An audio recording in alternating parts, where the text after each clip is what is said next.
વિછિયા શહેર ભાજપના પૂર્વ પ્રમુખ, ખૂબ જાગૃત આગેવાન છે, ખૂબ સારી પ્રતિષ્ઠા વિછિયા ગામમાં ધરાવે છે એવા ભાઈ અરવિંદભાઈ રાજપરા ભારતીય જનતા પાર્ટી છોડીને આજે કોંગ્રેસમાં જોડાઈ રહ્યા છે. એમનું સ્વાગત છે. વિછિયાના પૂર્વ સરપંચ મનુભાઈ રાજપરા એ પણ આજે ભારતીય જનતા પાર્ટી છોડીને કોંગ્રેસમાં જોડાઈ રહ્યા છે. એમનું સ્વાગત છે. અખિલ ભારતીય કોળી સમાજના ખૂબ અગ્રણી આગેવાન, કોળી સમાજ માટેના સામાજિક કામોમાં જેનું ખૂબ મોટું યોગદાન છે એવા રસિકભાઈ રોજાસર આજે કોંગ્રેસમાં જોડાઈ રહ્યા છે. એમનું સ્વાગત છે. કોળી વિકાસ સંગઠન ગુજરાતના સ્થાપક અને આમ આદમી પાર્ટીના જિલ્લાના સંયોજક મુકેશભાઈ રાજપરા કોંગ્રેસ પાર્ટીમાં જોડાઈ રહ્યા છે. એનું હું હૃદયપૂર્વક સ્વાગત કરું છું. અખિલ ભારતીય કોળી સમાજ મહિલા અધ્યક્ષ ગુજરાત ભાજપ જ્યોતિબેન રાઠોડ આજે ભારતીય જનતા પાર્ટી છોડીને કોંગ્રેસમાં જોડાઈ રહ્યા છે. એમનું સ્વાગત કરું છું. બંધાળી ગામના સરપંચ હંસરજભાઈ બાલાલા, વેરાવળ ગામના સરપંચ જયંતિભાઈ ગોહિલ, સરપંચ ગઢાળા બાપભાઈ મામેરિયા કોંગ્રેસ પક્ષમાં જોડાઈ રહ્યા છે. એમનું ખાસ હૃદયપૂર્વક સ્વાગત કરું છું.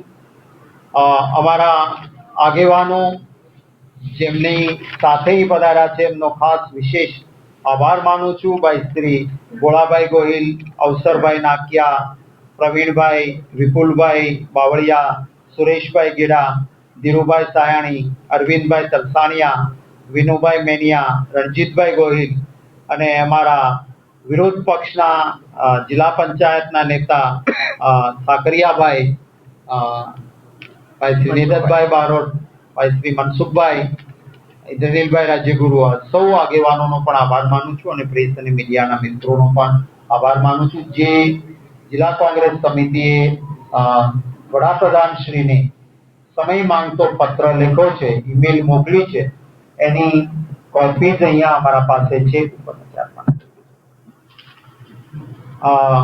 પ્રેસ અને મીડિયાના મિત્રો અહીંથી મનીષભાઈ પાસેથી એ કલેક્ટ કરી લેશે એવી વિનંતી કરું છું. અમે ખેસ પહેરાવીને અમારા આજે જોડાતા મિત્રોનું સ્વાગત કરીએ. પહેલા આપના કોઈ પ્રશ્ન હોય પ્રેસ અને મીડિયાના મિત્રોના તો એનું સ્વાગત રહેશે. યસ.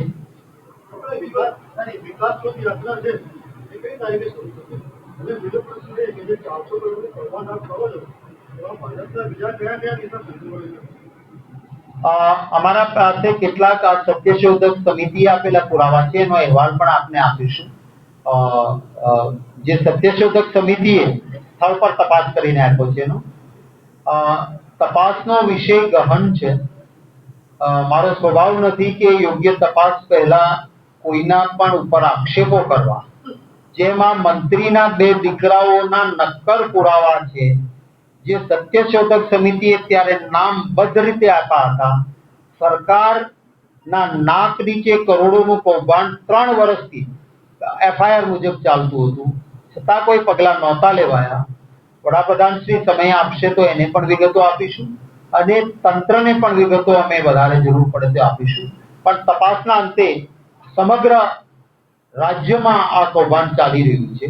કાલે મને લીંબડીના આગેવાનો મળ્યા હતા. એમણે પણ કહ્યું કે લીંબડીમાં તો એવું ચાલે છે કે જેને ક્યાંક નોકરી કરતો હોય કે બહાર હોય એને કીધું તારું નામ લખાવી દે, તારે નવું ખાતું ખોલાવીને એટીએમ કાર્ડ આપી દે, 30% તારા 70% મારા, તને ઘેર બેઠા 30% મળશે તારા એટીએમ કાર્ડમાં, એ પડ્યા રહેવા દઈશું બેંકમાં, 70% અમે લઈશું, કામે જવાનું નહીં. માણસ તો સરકારી નોકરીમાં છે પણ મનરેગાના ચોપડે એનું નામ મજદૂરમાં બોલે છે. માણસ મરી ગયો છે, એના કુટુંબના સભ્ય પાસેથી વિગતો લઈ મનરેગામાં એનું કાર્ડ બનાવ્યું, જોબ કાર્ડ.